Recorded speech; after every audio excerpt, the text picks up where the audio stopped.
حضرت بلال حبشی سے کہا، حضرت بلال حبشی نے کہا کہ اے کفاران مکہ، بات تو تم سچ کہتے ہو، لیکن محمد نے اگر کہا ہے تو محمد جھوٹ نہیں بول سکتے ہیں۔ بلال حبشی نے کلمہ بھی نہیں پڑھا ہے، کفاران مکہ سے کہا اے کفاران مکہ، اگر محمد نے کہا ہے تو وہ جھوٹ نہیں بول سکتے ہیں۔ کفاران مکہ نے کہا تھا بلال تم نے یہ کیسے کہہ دیا کہ وہ جھوٹ نہیں بول سکتے ہیں؟ اس وقت بلال حبشی نے کہا تھا اے کفاران مکہ یہ بتاؤ کیا محمد کی 40 سالہ تم نے زندگی کو نہیں دیکھا ہے؟ یہ بتاؤ کہ 40 سالہ زندگی میں محمد جھوٹ بولے ہیں؟ کیا 40 سالہ زندگی میں محمد نے کسی کی امانت میں خیانت کی ہے؟ یہ بتاؤ 40 سالہ زندگی میں کیا محمد جھوٹ بولے ہیں؟ اس وقت کفاران مکہ نے کہا تھا بلال تم سچ کہتے ہو، 40 سالہ زندگی میں محمد جھوٹ نہیں بولے ہیں، 40 سالہ زندگی میں محمد نے کسی کی امانت میں خیانت نہیں کی ہے۔ تب بلال حبشی نے کہا تھا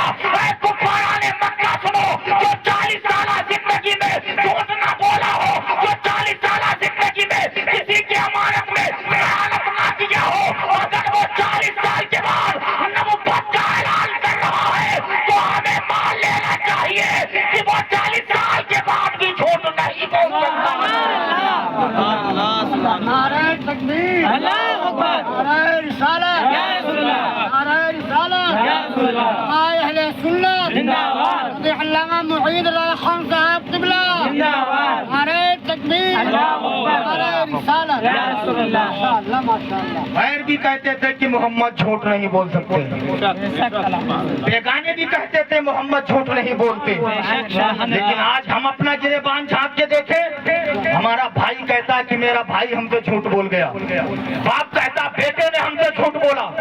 بیٹا کہتا کہ باپ نے ہم سے جھوٹ بولا، ماں کہتی بیٹی نے جھوٹ بولا، بیٹی کہتی ماں نے ہم سے جھوٹ بولا، لیکن پیغمبر اسلام کا کردار ہی ایسا تھا، بیگانے بھی کہتے تھے کہ محمد کبھی جھوٹ نہیں بولتے ہیں۔ آخر کبھی تم نے اپنے سینے پہ ہاتھ رکھ کے سوچا اسلام ہم تک اتنی آسانی میں کیسے پہنچ گیا ہے؟ کیا تم نے سوچا ہے کبھی تصور میں تم سوچئے کہ وہ صحابہ پیغمبر جنہوں نے تلواریں چلائی ہے اسلام کے لیے، وہ صحابہ جنہوں نے اپنی جان کی قربانی اس اسلام کی آبیاری کے لیے دی ہے، وہ صحابہ جنہوں نے اپنے بیٹوں کو اسلام کے لیے قربان کیا ہے، وہ صحابہ جنہوں نے مال کی قربانی اسلام کے لیے دی ہے، وہ صحابہ جنہوں نے سب کچھ اسلام کے لیے قربان کر دیا۔ آج جہاں سینے پر ہاتھ رکھ کے دیکھیے اسلام کتنی آسانی سے ہم تک پہنچ گیا، یہ وہی اسلام ہے جس اسلام کے لیے امام حسین نے اپنے نوجوان علی اکبر کو قربان کر دیا، یہ وہ اسلام ہے جس کے لیے حضرت امام حسین نے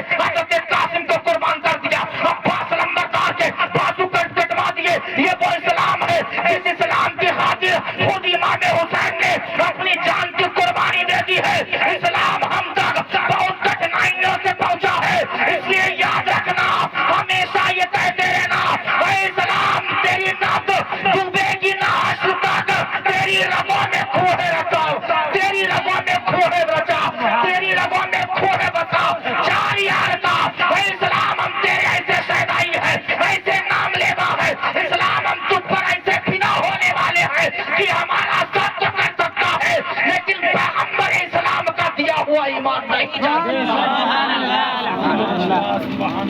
اسلام بہت کٹھنائیوں سے ہم تک پہنچا ہے، تو قدر کیجئے کہ اللہ نے اپنے پیارے محبوب صلی اللہ علیہ وسلم کی امت میں ہمیں آپ کو پیدا فرمایا۔ ہم مقدر والے ہیں، ہم سکندر کے دھنی ہیں کہ اللہ نے اپنے پیارے محبوب کی امت میں ہمیں پیدا فرمایا۔ فخر کیجئے جتنا ناز کرے کم ہے، جتنا فخر کرے کم ہے، لیکن آج ہم دیکھیں ہمارے اندر کون سی کمی نہیں۔ میں ابھی قیام گاہ پہ آرام کر رہا تھا، ایک لڑکا تھا نہ جانے کیسی فحش ماد اللہ وہ باتیں کہہ رہا تھا، چھوٹا سا بچہ۔ میں نے اس سے کہا بیٹا محفل میلاد میں کیوں نہیں جا رہے ہو؟ تو اس بچے نے کہا محفل میں بیٹھتے ہوئے دل نہیں لگتا۔ حاجی صاحب بھی گواہ ہیں، بچے نے کہا محفل میں بیٹھنے سے دل نہیں لگتا، وہاں مزہ نہیں آتا۔ میں نے کہا کہاں مزہ آئے گا؟ بچہ بولا ابھی جب ڈینس ہوگا وہاں دل بھر کھول کے ناچیں گے ماد اللہ، تب مجھے مزہ آئے گا۔ ذرا سوچئے بچوں، دل پہ ہاتھ رکھ کے سوچو، تمہیں محفلوں میں لطف نہیں آ رہا، محفلوں میں مزہ نہیں آ رہا ہے، تمہیں ذکر خدا اور ذکر رسول اللہ سنتے ہوئے مزہ نہیں آ رہا، تمہارے دلوں کو سرور نہیں پہنچ رہا